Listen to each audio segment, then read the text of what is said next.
But let's turn off this, we'll turn off that. You know what? Let's turn off all the technology. Earlier this year, Mazda introduced an updated version of its popular BT-50 ute. And the guy organising the drive programme was none other than Formula One medical car driver, GT and supercars ace, and all-round generally brilliant guy, Karl Reindler. So I took the opportunity to saddle up in a BT-50 with Karl and have a bit of a chat about, well, everything actually. Some weekends, I'll do a triple header. I'll do 3 weekends straight where I'll sit there at pit exit for every practice, qualifying and race for F1, F2 and F3 and not do anything. Have some great conversations with Ian, the doctor, or there's a couple of other doctors, Laszlo and James. And then there's times where I'll get deployed 7 times or 8 times on a given weekend. The Australian Grand Prix, I can't remember if it was last year or the year before, like we had George Russell end up on his side, we were deployed for that. I checked my rear vision mirror, there's a bright orange McLaren in my rear vision mirror, and there's something surreal about that. Yeah, it must Driving be. on a racetrack, looking in a rear vision mirror, and there's a Formula One car right up your bumper. Technically, they have to wait for me to hit the green light to let them pass, but if they really wanted to, they'd just pass you. And the difference in speed, it's terrifying how quick they come up on you. I mean, a 700 horsepower, hugely capable road car, high performance road car, and they come up on you like you're standing still. And there's a real risk that on that first lap of the race, the opening lap of the race, that if I'm not quick enough around, I'll need to go down an escape road. You're always thinking about an escape plan at every moment. There's nothing for me that comes closer to competing in motorsport than performing this role where you're constantly having to make really quick and accurate decisions. And inaction is sometimes the worst thing you can do. You'll come up to a car that might be in a wall. You'll approach very slowly, have a glance, make an executive decision. That driver is okay. It looks like they're getting out of the car. We don't need to pick them up. We need to continue pressing on. You need to be mindful of whether there's going to be a safety car, which obviously buys you some time, but you're also protecting the car as well. You need to ensure that, I've had punctures with that massive accident at Monaco last year with Checo and Hulkenberg and K-Mag, and 3 cars involved, shrapnel. It's an air crash investigation, basically. There's shrapnel, there's debris everywhere. It's not pretty at all. It's not pretty. I have to get to the drivers, but I also have to protect the car. And I ended up getting a puncture, which could be hugely problematic when you're on a race, Monaco with Armco everywhere. Yeah. So it's the opening lap of a race is so intense, but I can't express how much I love that moment. You get nervous, you get the butterflies, like it's a race start. I'm sitting there behind the Formula One cars, the lights are illuminated, the 5 lights are extinguished, they go out, launch control, and it's just this, your heart rate just elevates, the adrenaline starts pumping, and you're just so observant of and aware of everything that's going on around you. Sometimes it's you're pushing this car to the absolute limit, and the communication between and the trust between you and the doctor, who is effectively your spotter, is everything. That relationship is so important. So maybe that gives a little bit of an insight. It absolutely does. You've answered a lot of questions there, actually. First of all, like why it's important to have a professional racing driver and someone with the experience that you have doing that job. Previously, and I'm sure a lot of others must have thought, well, sure, you just need somebody who can get a car around a track. But what you've just revealed is there's actually an enormous amount of strategy. You're constantly thinking of not just if everything goes right, but what happens if your plan or the way you see it unfolding changes. Yeah. So that's the really eye-opening thing for me. It also hopefully answers another question I had for you, which is, does it scratch that itch? Obviously you raced for many years with sort of some great success in all series, Formula 3 and supercars, and I know I'll miss a load if I try and list them all. But is this, does this actually, satisfy that urge to go racing that all racing drivers kind of have? It actually brings up another question. Like, people ask me, what do you miss about competing in motorsport? And this is a super challenging section, by the way. Okay. We'll walk our way through it. All right. You'll go to the hard left, and there's a couple of different lines you can take. I'll jump in and correct you if need be. But what I miss about the sport is the intensity. Like, I think about racing in a supercar in an endurance race where you are driving this car on the absolute limit. You're thinking 2 or 3 laps ahead about the tyre management, the balance of the car. You're attacking, you're defending, you're managing tyres, you're managing a fuel strategy. We'll go right here. Nicely done, by the way. Oh, well, I've got a good teacher, mate. I spotted people through there yesterday and you've just walked through it. And we were just having a polite conversation at the same time. Oh, when you work with professionals, as we were saying before. It's the intensity, it's the processing of information. And when I stopped competing in professional motorsport, I thought, how on earth am I ever going to come across anything in my life that is going to come remotely close to that intensity, that information, that quick decision making? Like, you know, it's like, I'd imagine it'd be similar flying a fighter plane in battle. Yeah, yeah. And I get that from this role. Everything that I was sort of explaining before about the opening lap of a race, like your awareness of what's going on, the information coming through on the radio from race control, the conversation and the trust between, with Ian typically as the doctor beside me, the data and information that we're getting from the Formula One cars on our screens, the GPS data, that sort of heightened awareness of what's going on. That lap is the busiest I will ever be in my life as far as processing and understanding information. You're sort of observing everything, you're kind of comprehending it, making sense of it, you're making decisions with the experience and the knowledge that you have, and you're taking action all at the same time, and you're doing that over and over and over again for that opening lap. And it's clearly, like, I get excited by it. Understandably. It's why it's so lovely talking to you about it, because it is clear how excited you are by it and how passionate you are about it. Personally, it's exhausting to even just listening to you talk about it, let alone actually going through and doing it. I can't imagine. I sleep well at night when I'm on these events, that's for sure. Yeah. The other part of it, which we were talking about before, which I think is really interesting, is, you know, the legacy stuff and the educational side that you're doing with FIA as well. So, like, what does that involve? When does that happen, and what are you doing when you're not actually on the track during a race? One thing I'm so grateful for in this sport and this pathway that I've chosen is where it's taken me. I've been to some epic parts of the world and met some amazing people along the way. So these educational programs we're teaching kids typically, sometimes adults. We're going to get hard riding up the hill here. Enabling them to pursue their passion for motorsport in some countries that don't have permanent motorsport facilities. Like they took us to Sri Lanka. They don't have a go-kart track, let alone you know, like a Bathurst or you know, Sydney Motorsport Park or a Sandown Raceway. They've got nothing like that. Yeah, yeah. And you go there and you go, well, you don't need those permanent facilities. If you can create events, you can come up with events, and we're going to give you the skills and the templates to do it safely. And they're so rewarding. We had an airfield in Sri Lanka, an active airfield, a military defence one. What could possibly go wrong? Possibly go wrong. So every so often, we'd hear this kind of alarm sound. Sorry guys, pause the event. We've got to get off the runway because it's a plane landing.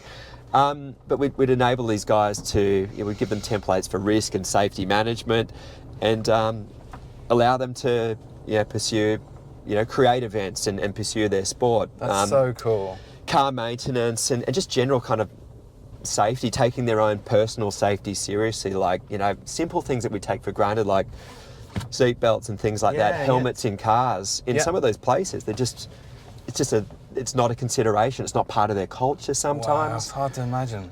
So Sri Lanka, Nepal we went to, Korea we did 3 years in a row, China, some pretty cool places. Romania was fascinating. There's a big rally culture there. So I feel super lucky that I've been able to go to all these different places.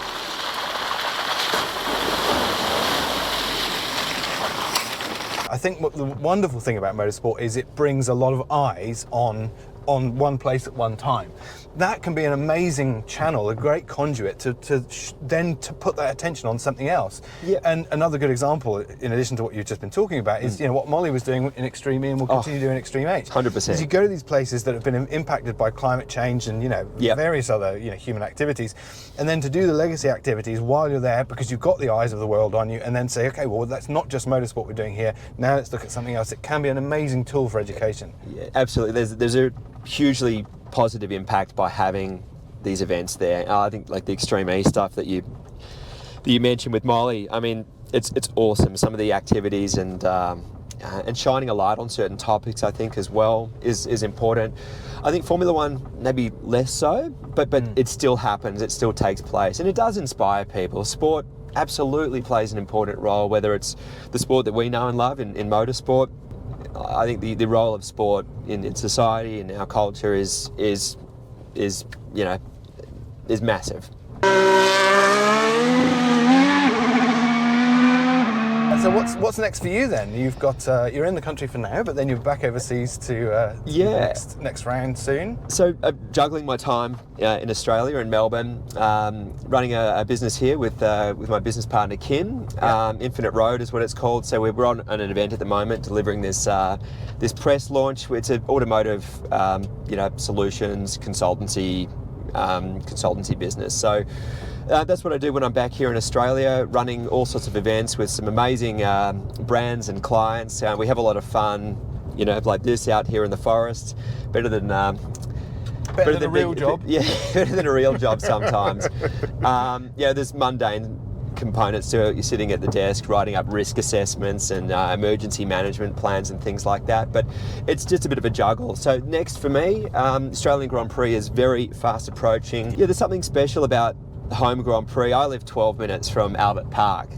It's a weird weekend for me because I'm doing high-speed track tests at 250 kilometres an hour plus sometimes. But the Australian Grand Prix, I finish my track test on the Wednesday and I go, sorry guys, I got to leave school pickup. We've got basketball training this afternoon. I love it. It's such a great weekend. The Europeans in the FIA team absolutely love coming to Australia. They think the Australian fans are absolutely mad and bonkers, but they love them.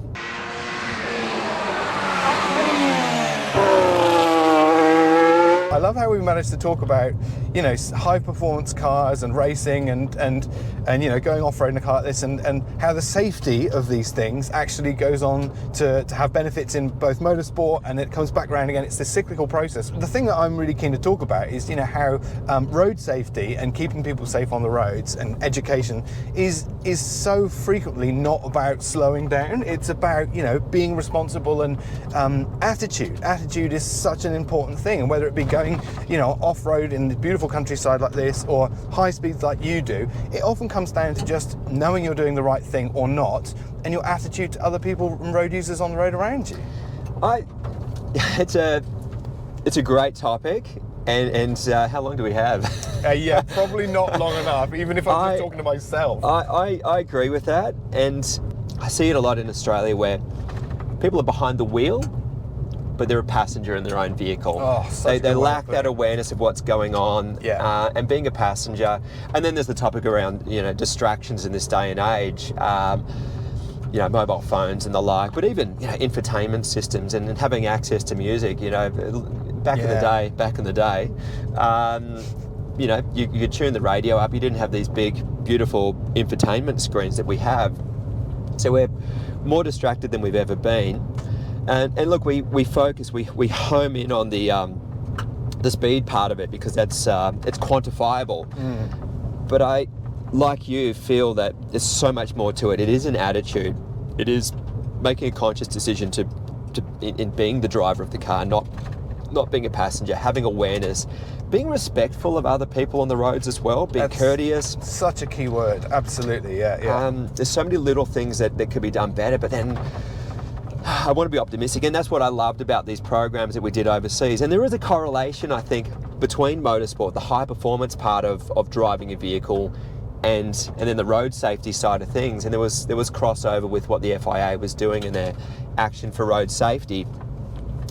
But it's really hard to shift that attitude and culture. And I think it starts with the younger generation, which was the beauty about what we were doing in those countries, Romania, Nepal, Sri Lanka, etc.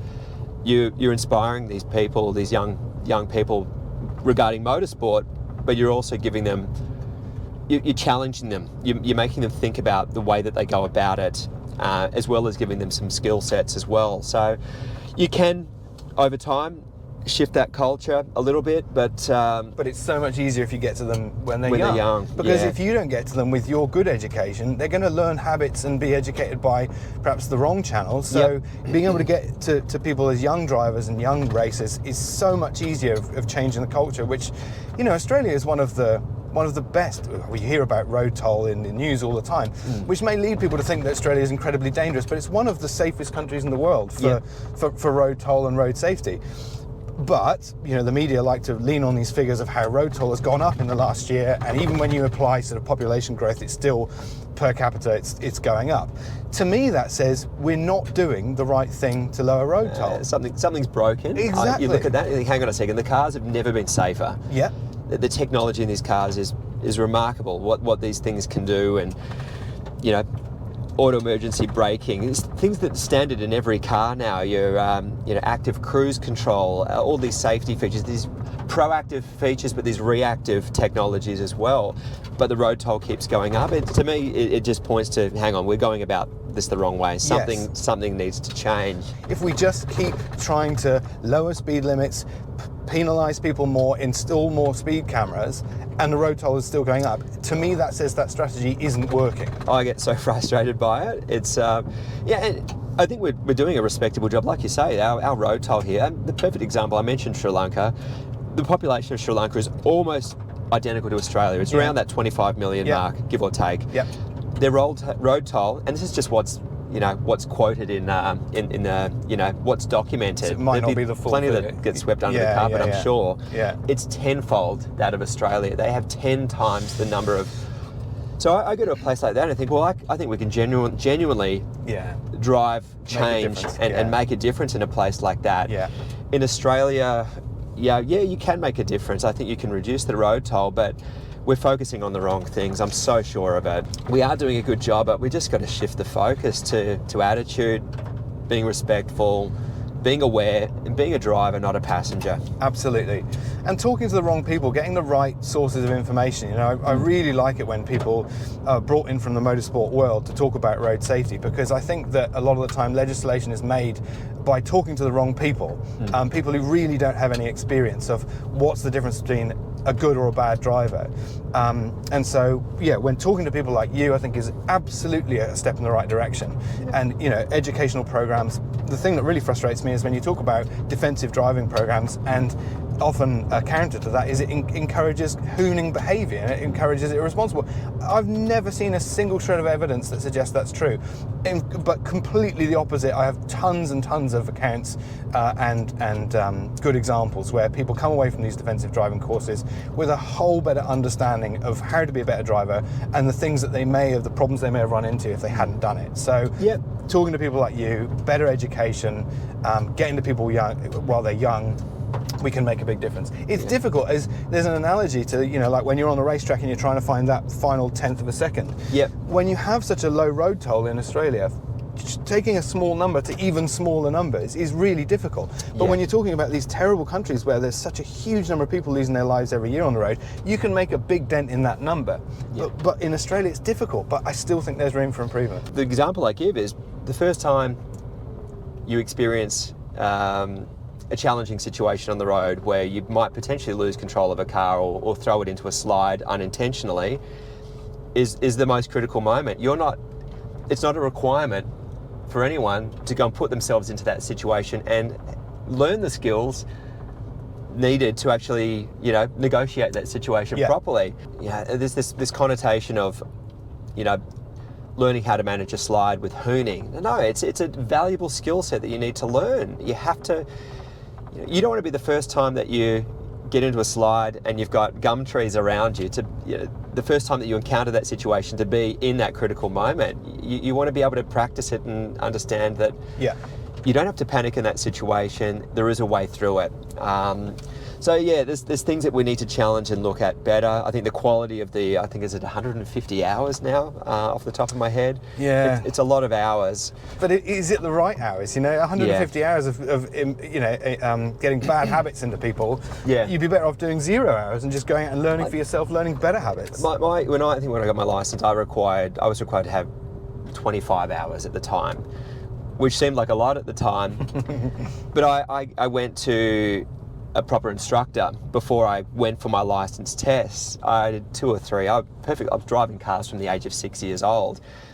Wow, were you really? Out in the outback. Cool. And go-karting and all that sort of stuff. So I could drive a car, no issues. The traffic side of things I learned by observing and then obviously by doing. But I feel like I became a worse driver off the back of having a couple of lessons with an instructor. Wow. I felt like I'd gone back a step or 2 off the back of it. So it was, we can definitely do things better, and it just seems a little bit stale at the moment. I look at the system and I don't know, I observe and watch, P-platers, and you've got to get out there. You've got to go and, get in the thick of it, get in the trenches, go and learn. But I think there's a safe place or safe platform to be able to go and do that and challenge yourself and get some better skill sets. Yeah. Absolutely, yeah. The right kind of education, it's quality, not quantity. And I think this mandatory figure of 150 hours. What does it actually mean? Unless you can be sure that someone's learning the right thing during those hours, then. But who comes up with this magic number, 150? Precisely what I'm saying before is that we need to get the legislation and the rules and the guidance from the right places. And if you're just asking sort of bureaucrats sat in offices looking at data, they might be looking at the wrong data. They could be looking at the wrong information. So yeah, it's got to come from the right place. I spent some time in Scandinavia. Gosh, almost 2 years ago now. Yeah. Middle of winter. And you have a single carriageway road like this that we're driving on at the moment, 100k an hour, like what we're driving on at the moment, but it's covered with snow and ice. And there's trucks driving on this road as well. That's the environment that they're learning there. But the Scandinavians, that whole region, whether it's Sweden, Norway, Finland, whatever, they've got a way of challenging the status quo. And some of the studies, I don't know if you've seen them, that come out of that area. I remember there was one study that really stuck with me, left up here. Lovely. One study that I came across, it was around the tolerance that they allow with speed limits. We refer to them as speed limits, but maybe we should have advised speeds instead. Yeah. And the study, basically the key point that I took from the study was that when you have a lower tolerance before penalties start applying, like if it's an 80 kilometre an hour speed limit and you get penalised when you do 82, drivers spend far more of their time behind the wheel, and they did eye tracking and everything, looking at that number on the display down there. Yeah. And the likelihood of having an incident or an accident was exponentially greater because they're not focusing on the task at hand, which, I don't know about you, mate, but it seems really obvious that, of course, if you're distracted looking at that little number on the screen of course, to quantify how fast you're going, rather than driving to the advised speed, driving to the conditions of the road, because they're variable as well. Plus, every vehicle's different. The speed limit on the road that we're on currently is 100 kilometres an hour, but that's for everyone. It's for a 25-year-old car without the technology. Exactly. It's for a $500,000 high-performance car, as well as the trucks and the vans and the caravans. The speed limit, it's this blanket speed limit. I think the notion of having a limit versus an advised speed and maybe having a little bit of tolerance, I think, is a good thing. So people are actually focusing on the task at hand, driving the car, rather than staring at the dash and the speed. And this study basically, that's the conclusion that they drew, and I thought that's really interesting. And yet that evidence and that information just seems to be completely discarded and never taken into consideration. Falls on deaf ears, doesn't it? You mentioned driving other places in the world, and I think 130 kilometers an hour is regarded as a fairly common practice. maximum speed limit in Europe and other parts of the world. I think Australian drivers should be justifiably insulted by being asked to drive at a maximum of 100 or 110, because what it says is you aren't responsible enough to make decisions for yourself or be a responsible driver and decide that under these conditions this would be a safe. Yeah. And do you remember those, like when we had the unlimited roads up in the Northern Territory? I do. Yes, okay, for all that, there's probably a whole other chat in that in itself. But generally what they found with studies up there is most drivers would limit themselves naturally to about 130 kilometers an hour, because that's the speed that most other sensible legislation has found is safe, and that's the speed they felt they were most safe driving at. So I think if you allowed people to make more decisions for themselves, you'd be surprised at just how responsible most drivers are. But I think that rule applies to most things in life. If you give people some autonomy to make decisions for themselves rather than holding their hands, people rise to the occasion. Yes. Yeah, we're capable. But unfortunately, the system in this country seems to be more like, you know, when you're at school and one person does something wrong in the class, then everyone gets punished. Yeah. That's the problem we have here. Is it's that so because true. there's only a few handful of drivers who do the wrong thing on occasion, then they say, well, no one is capable of doing the right thing and everyone has to be governed by these antiquated rules. Constantly catering to the lowest common denominator, and that affects everyone negatively, and it removes that autonomy and ability to make decisions for yourself, and that's why people become a passenger in their own vehicle. They don't drive it. Complacent, the passenger thing that I referred to way back when we were negotiating those hardcore off-roads, it's a function of the system, I think, more than anything. It's not down to the individual.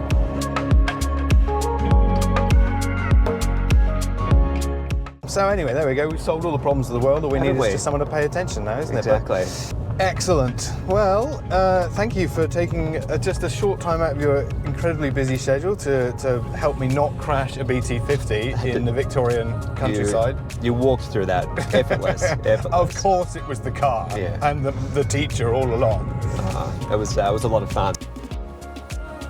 This is what I mean. This is courteous. How good is that? Yeah, he's let us through. Do the old look at the hazard. See, it's not hard, is it? No, exactly. Look after each other.